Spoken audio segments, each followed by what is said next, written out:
E já cá estamos para mais uma edição do programa Aprender a Comer. Falamos de nutrição com a Mariana Chaves, todas as semanas aqui na Rádio Observador. Olá, Mariana. Olá, Nelson. E hoje temos uma pergunta de um ouvinte. Vamos Exato. falar sobre azia.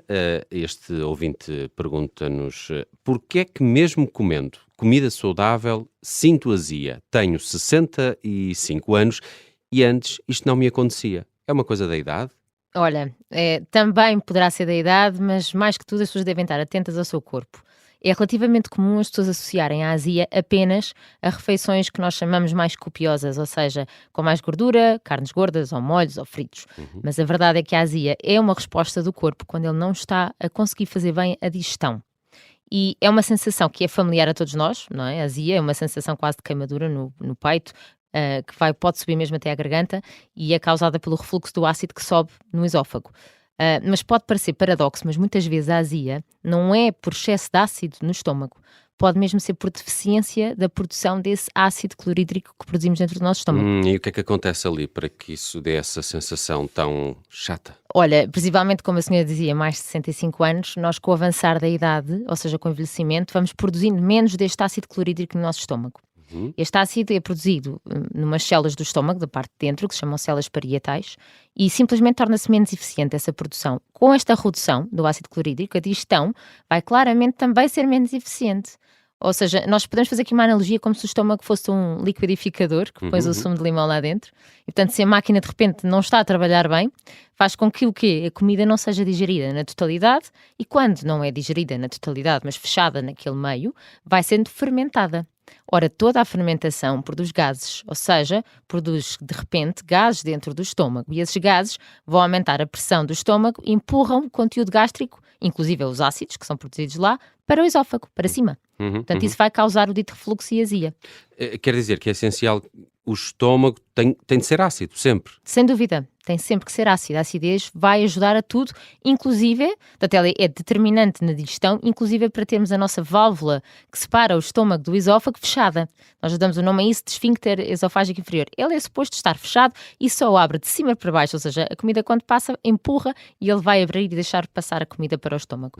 Ora, com menos ácido, essa válvula pode não estar a funcionar como é suposto e os ácidos sobem mais facilmente para o estômago. Portanto, também é outro dos problemas. Serve de alguma coisa tomar um protetor gástrico para pessoas que têm, se calhar, azia mais vezes? É eficiente? Isso é sempre um tema muito importante, até porque cada vez mais as pessoas tomam mais protetores gástricos, principalmente as pessoas mais velhas.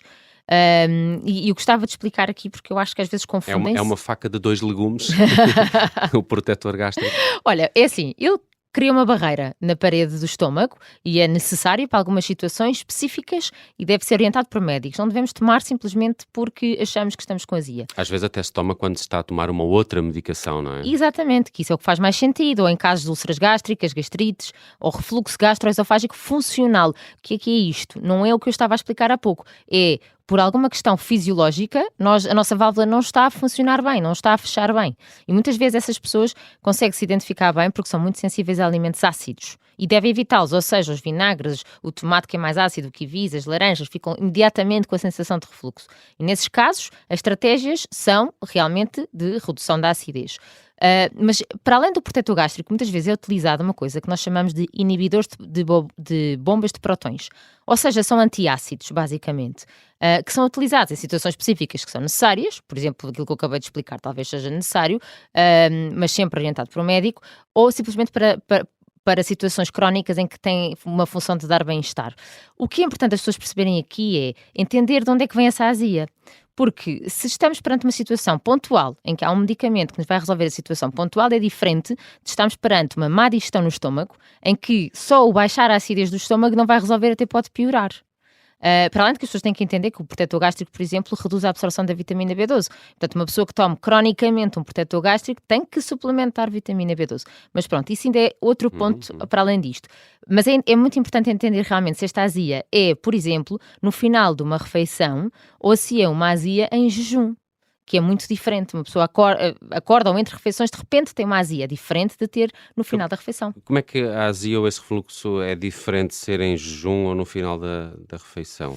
Olha, Se calhar uma delas está mais associada, de facto, à digestão, não é? Que que De começa a facto, acontecer digestão. logo depois de comermos. Exatamente, exatamente. De facto, quando tens a seguir a uma refeição, principalmente se essa refeição tiver proteína, claramente vais entender que aquilo que está a acontecer dessa azia é um reflexo de uma má digestão daquela refeição. Portanto, o teu ácido provavelmente não vai estar em quantidade suficiente. Nós damos o nome disso de hipocloridria.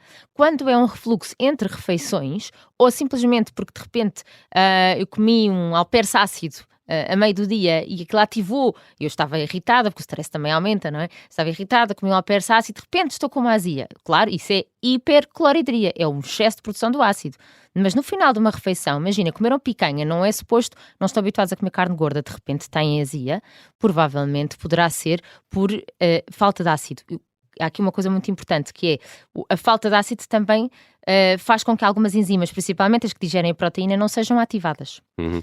E o que é que podemos fazer para melhorar estes casos? Eu estava-me a lembrar, por exemplo, nas televisões portuguesas também, mas vê-se muito na América, não é? Que eles comem muito churrasco há imensos produtos tipo de sais minerais para ajudar a Claro, digestão, estás não a é? ver? É E mesmo tem isso. que ver com esse tipo de alimentação, não é? Sem dúvida, sem dúvida. Olha, ponto número um é porque comem em demasiada quantidade e a verdade é que o nosso corpo é perfeito nas nossas produções internas, porque tu produzes enzimas de acordo com a quantidade que comes. Se estás habituado a comer, vamos imaginar, 200 ml, 200 mililitros, que é o que ocupa assim um estômago quando está a meio, não está totalmente cheio, se de repente naquela refeição já comeste 400 gramas de carne, que no churrasco às vezes acontece, claramente comeste mais, vais ter que produzir mais. Ora, o corpo não é imediato. A tua produção normal será para o equivalente em 200 ml, então vais sofrer ali um bocadinho com a digestão. Por isso, olha, aqui várias coisas que podemos fazer. Mastigar bem, sem dúvida, comer devagar, porque só o mastigar na boca as pessoas não sabem, mas produzem as ditas enzimas Já está responsáveis a pela ativar. digestão Uhum. e produz o ácido clorídrico. Juntar sumo de limão ou vinagre de cidra, juntar acidez.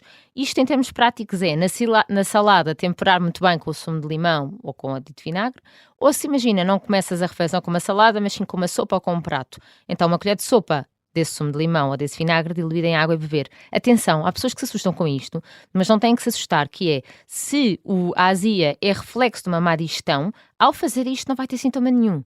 Agora, se a sua azia é reflexo de uma hiperacidez, ao fazer isto, claro que tem, mas aqui estamos a falar das pessoas que têm má digestão. Uhum. As enzimas digestivas, muitas vezes no período inicial da adaptação, é mesmo necessário tomar, para ter a certeza de que conseguimos ter uma digestão completa. É um medicamento isto? Não, é um suplemento. É um suplemento? É um Ok. suplemento alimentar, porque, como dizia há pouco, por exemplo, as enzimas responsáveis pela digestão da carne precisam de ser ativadas com um pH no estômago muito ácido.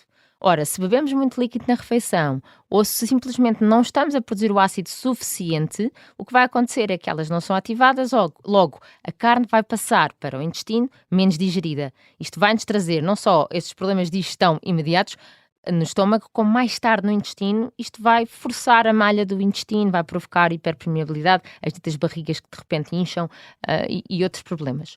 Pronto, este seria outro dos pontos. Controlar a quantidade da refeição, claramente, e depois incluir alimentos fermentados, como os pickles, o chucrute, o kefir, ou mesmo fazer um molho de iogurte para a salada. Olha, ou no churrasco, fazer poder pôr a marinar com um molho de iogurte, ou marinar com o vinho, ou marinar com vinagre, ou com sumo de limão, na própria carne. No tempero, não é? Isso vai ajudar também na digestão, para além de que protege na altura de grelhar.